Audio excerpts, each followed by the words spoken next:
जय शिवराय, जय भीम, जय महासेना.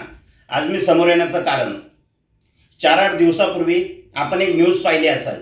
Raheja builder Sushil Raheja नावाच्या बिल्डरने त्यांच्या कार्यालयामध्ये काम करणारा राहुलला एका क्षुल्लक कारणावरून, कागदपत्र व्यवस्थित स्टेपलर न केल्याच्या क्षुल्लक कारणावरून शिवीगाळ केली, अपमानजनक वागणूक दिली. तुम घाटी लोक सुधरेंगे नाही, असंख्य त्याला चुकीची भाषा वापरली. सर्वप्रथम त्या सुशील रहेजाचा जाहीर निषेध.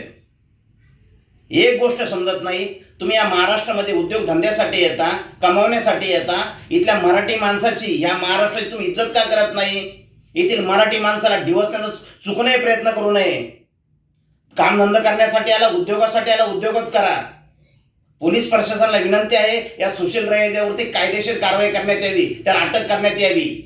अन्यथा महासेना क्रांतिकारी संघटना आपल्या स्टाईलनं त्या सुशील रहेजाला उत्तर देणारच. आणि आमची पोलीस प्रशासन आणि सरकारी अधिकाऱ्यांना नम्र विनंती आहे की अशा ज्या विकृती समाजामध्ये वावरत आहेत त्यांचा त्वरित बंदोबस्त करा, नाहीतर महासेनेच्या वतीने त्यांचा खरंच कठोर पद्धतीने आणि ना भूतो ना भविष्यते असा बंदोबस्त करण्यात येईल. जय महासेना. जय महासेना.